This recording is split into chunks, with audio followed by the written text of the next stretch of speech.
Welcome back to Game Talk from the Bench. I'm your host, Drew Barreto, and today I'm here with my co-host, my uncle Andrew Barreto.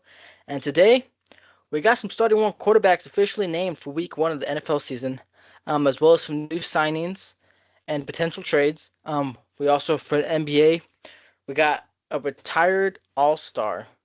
Um, and then in the MLB, um, not much in the MLB, just standings updates. We'll talk about um actually, we will talk about a suspension that was just handed out in a minor league game for an MLB player. And then we're going to talk about replay review because there was a critical replay review in last night's Padres versus Giants game. Today's August 19th. That happened yesterday, August 18th. But to start us right off, a couple episodes ago, you were talking about how, you know, the Browns should start Shadur Sanders, right?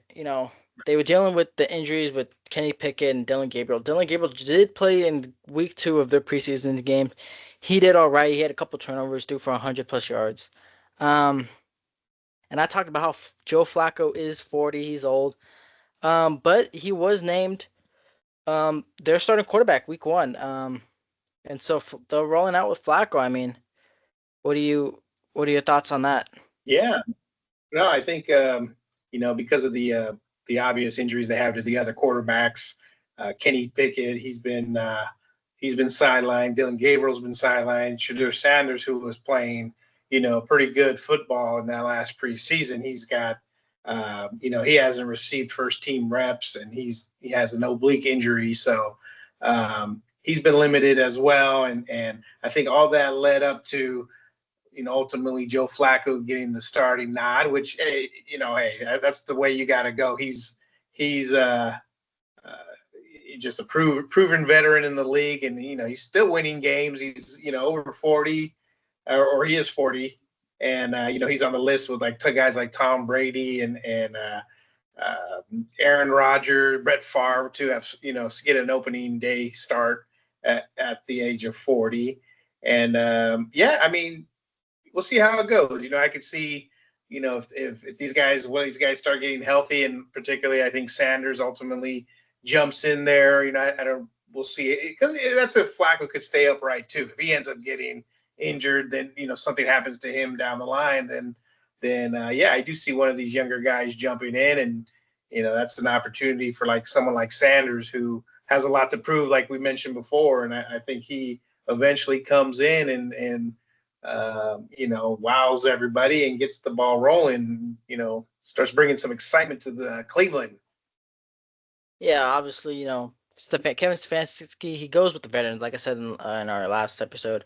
Um, Flacco did take the Browns to the playoffs a couple seasons ago.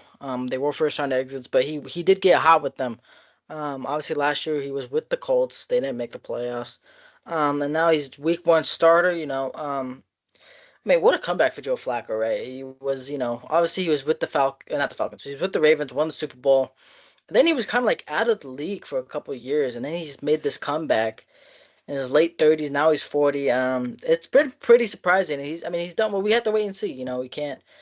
We gotta wait and see. Obviously, like I said, he did lead into the playoffs a couple of years ago. It is a new season. We'll see how he does. And like you said, they got the young guys behind him. But the question, I mean, what do you think they keep those 3 quarterbacks behind Flacco? Do you think they keep all 4 quarterbacks on the roster? Do you think they move on from one I of don't those think so. three I other mean, guys? no, I don't think so. I think that's a lot of quarterbacks there. Maybe they have high hopes for all of them, um, but I do think that they end up having to make, maybe in their minds, a difficult decision, and releasing one and letting them try to catch on with another team. Who it is at this point, we don't know. They've been injured, so whatever it is, whoever it is, might be early um, to let them go. But yeah, Flacco, like he's quoted as saying that him getting the starting nod, this is special, and it is. I mean, he's in a group with some Hall of Fame players as starting at the age of 40. Like I mentioned, Brady, Rodgers, Favre. Remember Tom Brady won the Super Bowl when he was 43. So Yeah, I'm not saying Flacco's, they're far from yeah. a Super Bowl contender, right? I mean, they got Yeah, no, that their Bucks division's team got, had that Bucks team had a lot of talent around Brady. That defense they had too was pretty darn good over at the Tampa Bay Bucks. But yeah, this is good. This will be good for like beginning of the season. You're going with a veteran. I mean, a lot of teams are going to go with the veterans at this point when they have unproven young guys. Like we said before, Kenny Pickett's been around the block for a little bit, so he hasn't caught on with the other teams to secure or solidify his spot on the as a backup or second, third stringer. Um, so we'll see how it goes. But yeah, ultimately, in my opinion, I think that Sanders ends up taking over here. I mean, he's got the chip on his shoulder, and I think he just plays football. I just think he'll get better with reps, and the only way better to do that is if you're playing the game. You'll learn from the sideline, sure, but I mean, ultimately, like I said, you got to get in there.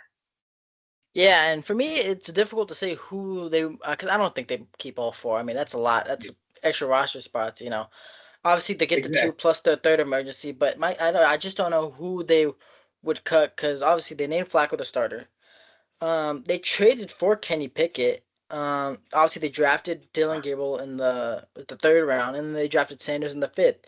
So it's a tough position because you drafted two of those guys. So it's kind of like you have to keep both of them. But then you traded for one of them too. So I mean, it creates a lot of competition in that QB room. But I don't know. Like I said, Stefanski was open to keeping all four on the roster. I don't think that's worth it. But we have to just wait and see to see who they move on from. But moving on from the Browns. Trey Hendrickson, of the Bengals, right? One of the led the league in sacks last year. Obviously wants a contract extension, has been holding out. Obviously, we already talked about the Bengals' problems with their ownership. They finally got Shamar Stewart in practice. He's been with the team. They signed him finally. But now they're willing to listen to trade offers for Trey Hendrickson. And that's a big name. Like I said, he led the league last year with, I believe, 17 and a half sacks. He's been a great edge rusher in his career. He's still fairly young.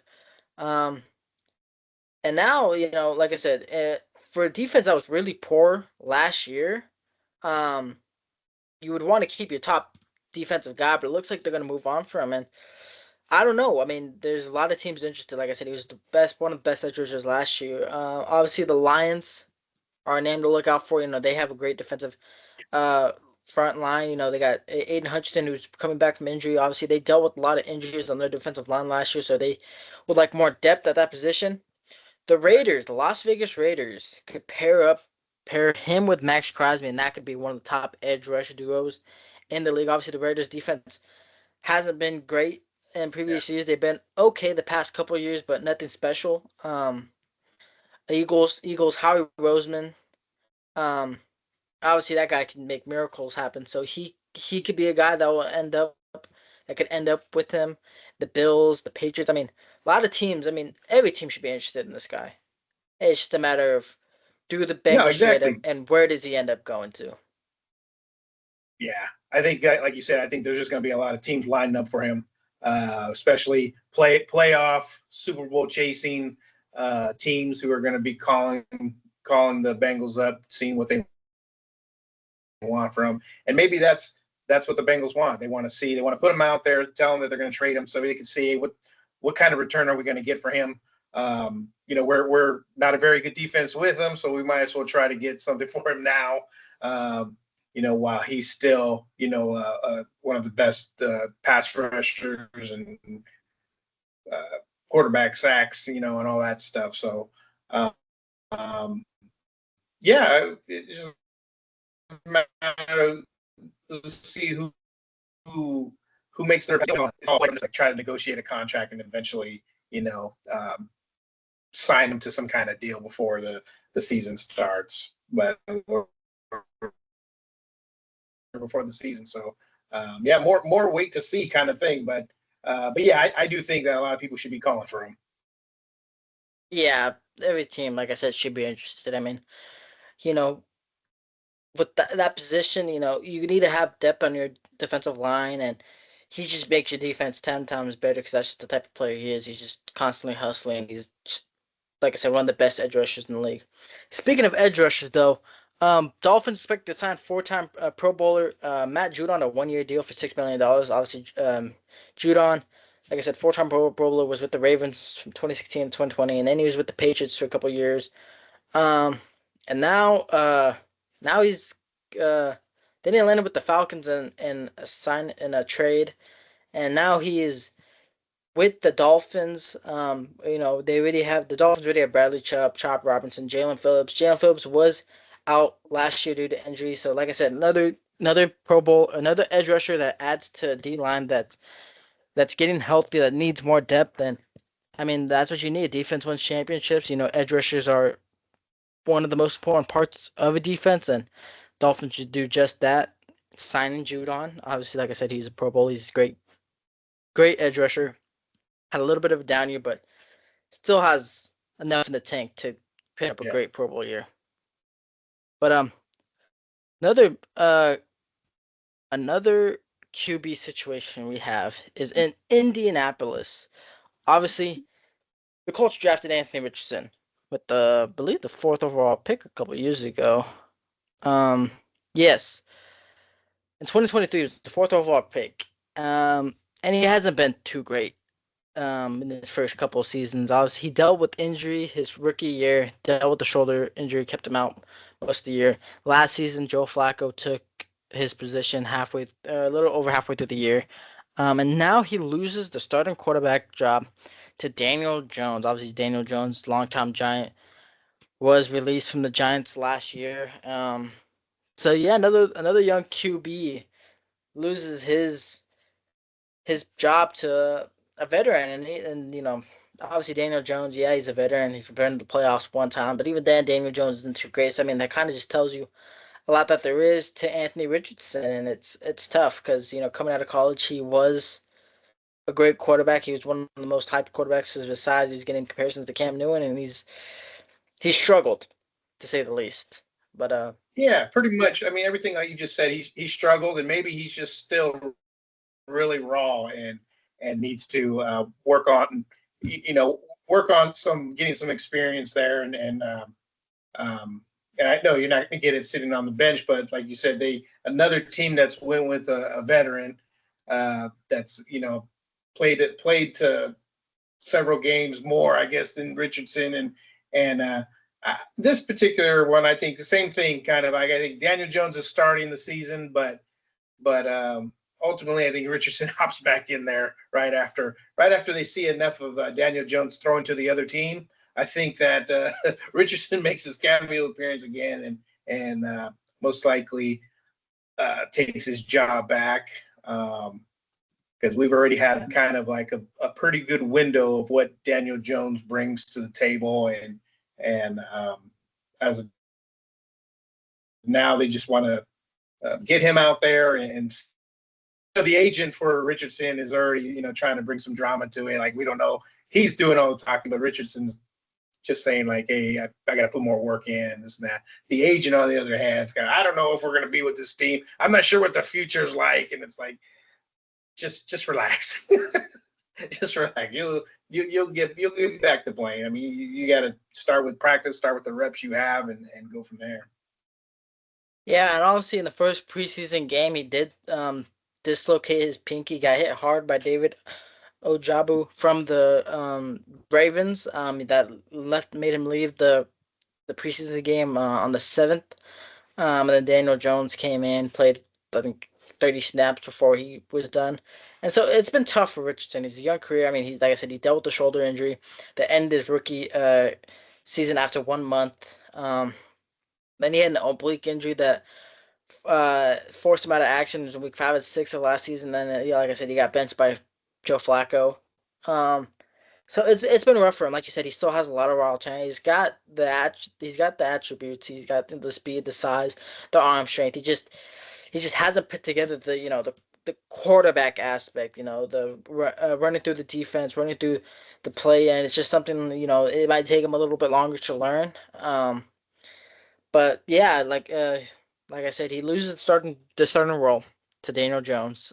So it just puts another chip on his shoulder to prove to them that, hey, I'm still the guy you drafted fourth overall.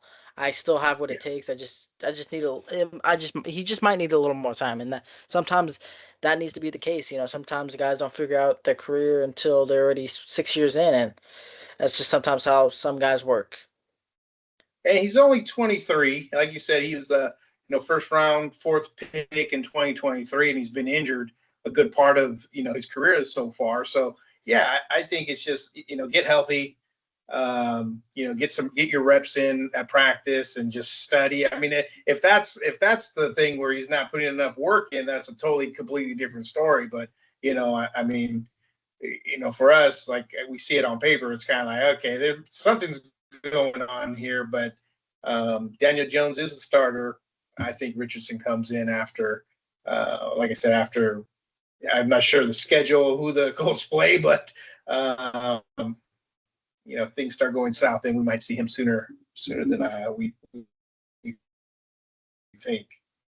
Yeah, if an injury occurs or something like that happens, but yeah, but for now, Colts starting week 1 quarterback will be Daniel Jones. Now moving on from the NFL, we're going to move to the NBA.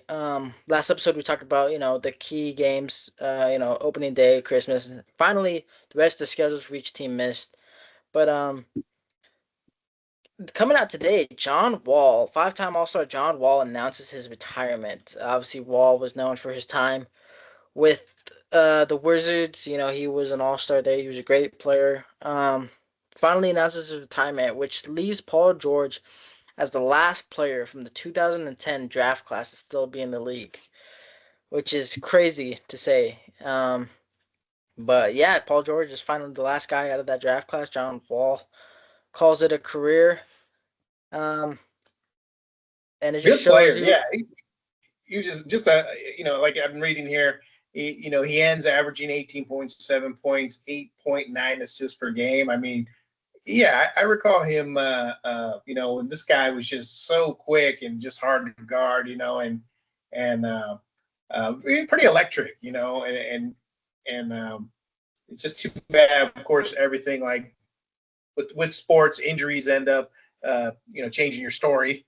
Changing your trends, the way your team's trajectory, I guess, and how you end up uh, playing in the NBA, but and there's here 2014 he was a slam dunk champion. I don't remember that. I don't either, but yeah, I mean, he was the first overall pick in 2010. He spent his whole career in DC, and he was traded to the Rockets, but he spent most of his career in DC, and gave us all to the city. And now yeah, now he's done playing. Uh, he was all NBA player. I mean, all around great player. He was all defensive second team in 2015. Um, he did get plagued with injuries, but he was an all around player. He was a great guy. Growing up, him and Bradley Beal running the Wizards, they were great together. So it's like I said, with Paul George being the last guy of that 2010 draft class. I mean, it kind of shows you that draft class wasn't that great. Um, Mm. Even then, now, I mean, yeah, Paul George, still all-star type player, but he hasn't been great the past couple of years. So we'll see how much he's got It left says in the right tank. But here. It says right here he never played more than half the games in any of the past 6 seasons, and he didn't play the past 2 years. So yeah, injuries definitely got a hold of him, and it's unfortunate. I mean, he did have glimpses of like you said, the All Star stardom, and he was it was fun to watch while it lasted. But yeah, I'm looking at he was the first overall. And you got Evan Turner, Derek Favors, Wesley Johnson, DeMarcus Cousins. We know DeMarcus Cousins. I mean, he had a little stint with the Warriors. He was pretty darn good with the Kings, but then after that, who knows what happened? He just yeah, kept he going just from injured. team I to think team. that draft class was just hit with injuries. I mean, a lot of those guys were great, veterans off the bench. But yeah, now most of them all just gone. You're right about this draft. I mean, then you go Epi Udo for the Warriors. That's who they drafted. Epi Udo. I remember that guy. He didn't last long. They Greg drafted that. Monroe. Greg Monroe. I can't even say this guy's at Alfarik Amuno. Gordon Hayward. Paul George. There's Paul George, number 10.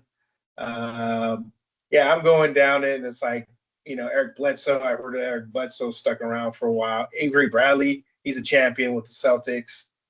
He was part of that team, more on the defensive side. Then after that, yeah, I'm not seeing anybody's name who kind of sticks out other than John Wall and Paul George. Excuse me. But yeah, so draft class there. Yeah, it really was. Like I said, they got hit by the injury, and then you said Gordon Hayward, and yeah, Gordon Hayward did have some bad injuries. Yeah. Especially as soon as he joined the Celtics, had that really terrible leg injury. So yeah, I mean that's just tough luck for the 2010 draft class. But yeah, Paul George, last guy remaining. We'll see how long he lasts. Here we go. The second round had Lance Stevenson. Do you remember him? He's supposed to be the Yeah, Kobe stopper, which I don't think he ever stopped him. no, yeah, Lance Stevenson. Now I'm pretty sure he's not in the NBA. I think he's overseas, is he probably playing somewhere. the big three maybe? Yeah, overseas, or he's playing on the big three. Last time I saw DeMarcus Cousins, he was fighting the fans, and I think it was Mexico or something. Yeah, that was somewhere. It's something like that. He's still balling, but yeah, I think now over there you could fight with the fans and not get in trouble. So, yeah, it was good to see. But yeah, overall tough. I mean, overall John Wall retiring. Like I said, kind of sad. Like I said, growing up, it was supposed to be it was him, Curry, CP3, Russell Westbrook. So, but John Wall finally calls it a career. He moves on. But moving on from John Wall, we're gonna go talk about the Pacers. Pacers give Rick Carlisle a multi-year contract extension. Obviously, they were just in the finals, came up one game short, and we could say it was because the Tyrese Halliburton injury, which I would say most likely was. I think if Halliburton played that game seven, I think they probably would have won. But Carlisle had a great game. Although I did question some of his moves throughout that finals, I thought he should have challenged more. But yeah, with the second stint with the team, I mean, he's been done great. He's only 65. Obviously, he's a championship coach. He won it with the Mavericks. Mm-hmm. Um, so yeah, well deserved. Obviously, it might be a tough year this year, um, as they will be without Halliburton. But I mean, coaches are hard to come by, and we've seen that with all the firings that have happened soon. So, Yeah, Pacers got their guy, and they don't have Miles Turner either, right? He and he they don't ended have up. Miles Turner. They don't have Miles Turner. You're right. I'm pretty sure Benedict Mathurin's in a contract year, so we'll see how that goes. But But yeah, yeah, but that's you practically have like 30 points right there, 30, 40 points that's no longer there for Rick Carlisle. He's a great coach, but now with those two main guys either gone or injured, it's gonna be tough, especially in this East. That's they're getting better. I mean, it's just he's been successful. It looks like everywhere he's been, but this is going to be he probably asked, hey, with this team, I'm going to need some more money, and they give him that extension. So yeah, I mean, they were a bit of a surprise. I would think they were supposed to be knocked out in the first round, right? I think it was the Cavs. the So they Bucks, yeah, they faced the Bucks round one.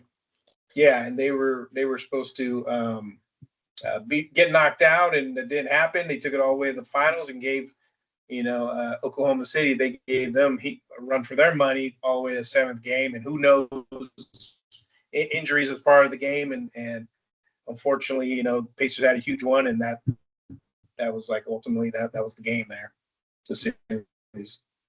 Yeah, so like I said, they lock in Rick Carlisle. Like I said, coaches are hard to come by, especially many teams. I think some teams are still out there looking for a coach. A lot of big name coaches got fired this past season slash off season. So Pacers get the guy to the future, and they hope that he can help lead them to multiple finals in the futures. But moving on from the NBA, we are gonna go to the MLB. Um, MLB. The other day, Victor Robles of the Mariners, the outfielder, he was in a rehab game against, I believe it was the A's AAA team.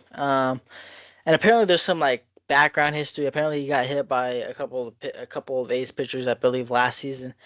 And in this rehab game, I don't know if you've seen it, but No. there's a pitch in on him. I mean not he kind of he swung and the pitch hit him and he got upset. He threw his bat on the ground, got all angry, and then he went and picked up his bat and tossed it at the pitcher, Oh like wow. full on threw it at the pitcher. I mean there wasn't much, like it didn't like cut to him to the where the bat ended up landing, but it just showed him throwing it at the pitcher. He got ejected from the game. He got a 10-game suspension, and it was just a crazy thing to see. Like I said, AAA game. Um, it was just it was He's got an insane. anger problem apparently. Yeah, it says he's appealing the suspension, but What was his um, name? Victor Robles. The Mariners were hoping he'd return next week. However, doesn't look like that's gonna happen now. But I mean, it was just like I said, crazy to see him just totally just get the bat and throw it. Like he didn't even charge the mound. If he charged the mound, it would have been different. But he just Yeah. threw the bat straight at the pitcher, and that was just like, wow, I can't believe that just happened. It was just, um, yeah, Yeah, it was I'm just crazy watching to it see. live. I'm watching it live right now. Yeah, it says he was ejected during a rehab assignment after throwing. Oh wow, it's a little chin music there. It looks like right there you go. He got thrown immediately. Was thrown out, Yeah, and now yeah. he was immediately thrown out, and yeah, it was a sight to see. It, nothing less to say. But yeah, so he suspended 10 games. I'm surprised there wasn't even more. I mean, like I said, I couldn't see if the bat even came close to the pitcher. They didn't have really the camera angle for that, Oh but um, you could see that. I mean, the picture that they showed before the video even starts is just him with the bat in his hand, fully about to just throw it at the pitcher. So it was. I mean, I don't think I've ever seen that in baseball. I mean, I've seen guys charge the mound with the throw the helmet at the pitcher and then start throwing fists. But I've never seen someone actually throw the bat at the pitcher. So the, yeah. The that was the pitcher first looks time. like he lost the ball and he kind of you know his reaction to me looks like, and that was really quick when I looked at it the first time, looked like he was already like, darn it, I lost that, and kind of got away from me and almost like an Yeah. oh crap kind of thing. And he probably wasn't expecting that reaction from Robles. Yeah, probably not, man. Sometimes, like I said, guys get upset when they get hit. Obviously they'll yell at the pitcher, but never. Not, if I was the pitcher, I would not. Well, like I said, the one thing I'd expect is if a guy charged the mound, but Yeah. I would never expect the guy to throw the bat at me. But that was just something Bling, crazy. you got this Yeah, something I boomerang back just. coming at you. Yeah, that was just something crazy. I was like, wow, I gotta talk about that. But yeah, otherwise not much else happened in the MLB. Oh, the commission actually did say during the Little League World Series, which I also think is a cool thing. They have a every year for the Little League World Series, they play a series. Two teams will have a series called Little League World Series Classic. And they'll play, I think, at the Little League World Series, the stadium, or I want to say, or they play somewhere wherever the Little League World Series is at. And so this year was the Mariners and the Mets. They have the Little League World Series teams do interviews, sit behind, the home plate. I think that little concept is cool and all, but the commissioner Rob Manfred said they might do some change into the outline of divisions. So what he meant by that is like the A's are in the AL West for some reason. So maybe a division would look like Mariners, Giants, Rockies, and A's. That way that geographically it looks right on the map. So that's what they might implement to the MLB. We might see a division of the Phillies, Mets, Red Sox, and Yankees. That would be Wow. cinema. Um, Yeah. so yeah, that was one thing Rob Manfred has talked about. Other news: Aaron Judge would not his throwing is likely impacted for the rest of this season. I talked about how he went out with elbow injury. Is only DHing as of right now. Will probably not likely field again. Um, and yeah, that's probably all about there's baseball. Baseball, like I said, we had the trade deadline a couple of weeks ago, so that was really hot. But not much news since, just some injuries here and there. But the final thing I want to talk about in this today's episode is replay review. When I talk about the instance I'm going to talk about, it happened in baseball, but it kind of happens in all sports. So Mhm. last night, like I said, in the Giants game, um, uh, they called a fan interference. Xander Bogaerts it looked like he hit a home run. It looked like the ball popped out of left fielder Elliot Ramos's glove and then into the stands, which would have resulted in a home run. Obviously, it was challenged, and ultimately they reversed the call and said fan interference. They called him out. But the thing is, is for one, with the replays they kept showing on TV, it did not look like a fan hit the ball. And now, Right. unless New York has other views, I believe they got to show the fans, right? Because the fans are gonna be feared. Everyone's tweeting about it, posting about it. And now, like I said, if New York has another view, they gotta like show that somewhere, either after the game or during the game.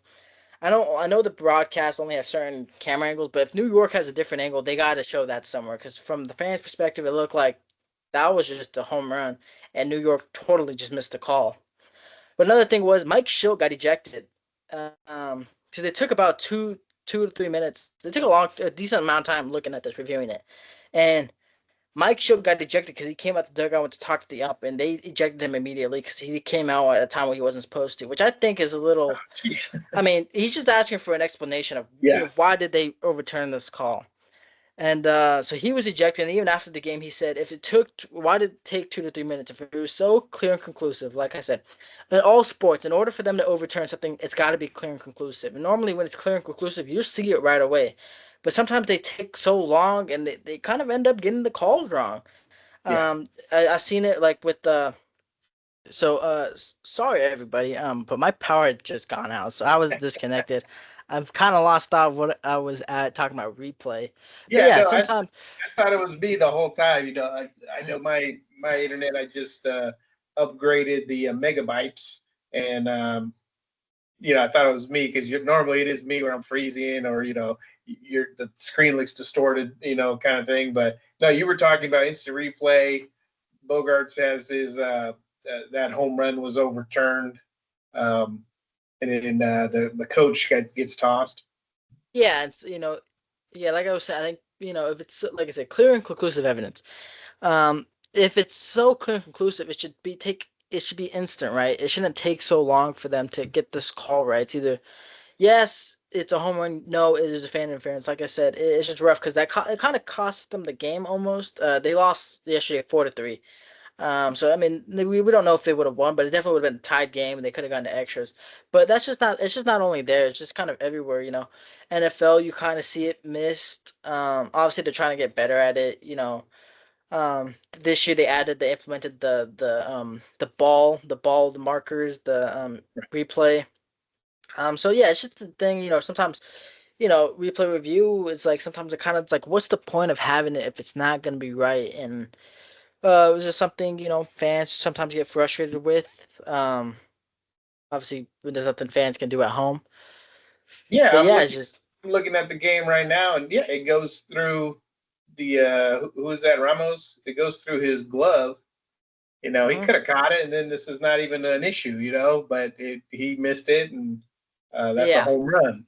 So, yeah. So, and but yeah, but it's not like the fan reached over the top, like we've seen in other games, or yeah, the fan just completely, totally, like there's no question, went over went over the head of a player. This one here, he's in his seat, and unless they're saying it's the other guy who was trying to catch it, he leaned a little further in. But yeah, like you said, like all sports is going to have this issue, regardless of they still have they're taking forever, they're slowing the game down, and they still get it wrong. It's kind of like, yeah, exactly. Yeah, exactly. yeah. It happens a lot in the NBA. Coaches get challenged, and I think it's the right thing to have in the game, right? There should be instant replay. But then again, it's like, why have it if it's still gonna be? You see a lot of times in the NBA, they'll challenge a call, or sometimes they can't even challenge certain calls, which I think is kind of dumb. But I mean, like I said, every year they're trying to get replay better. But sometimes it's like, why do you have this replay if you're just gonna get it wrong? It's like I said, it's frustrating. It's something they gotta fix. I mean, like it happens most, I would say, in the NBA. You challenge a foul call.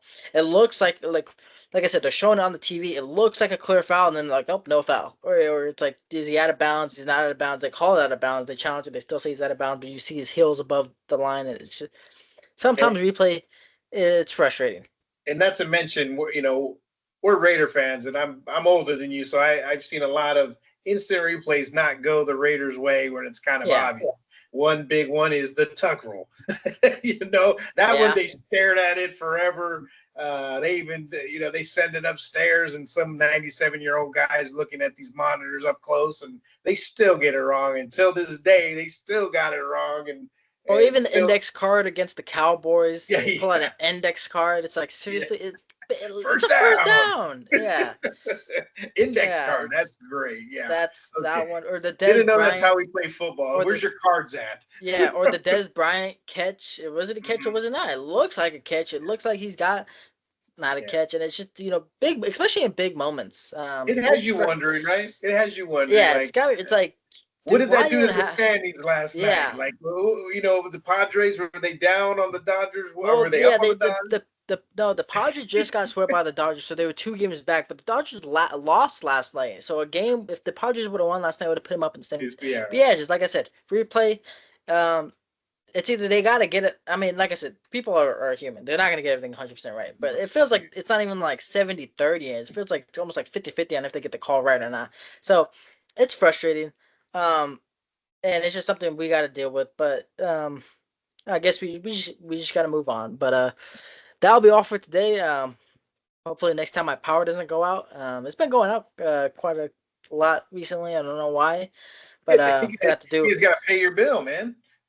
gonna have to do a little more editing in this episode. There you But go. thank you all for tuning in. I'd like to thank my co-host, my uncle, for joining me today. Don't forget to like, subscribe, and comment on what you want us to talk about next. We're on Instagram, TikTok, Spotify, and YouTube. I know I talked about how I have a new logo. I was trying to implement it last episode. We couldn't get the editing down. Yeah. Probably won't be in this next episode, so we're gonna keep moving. Who knows? I might not even switch it. We'll move on. Yeah. We'll keep going. But thank you all tuning in, and until next time, stay ready.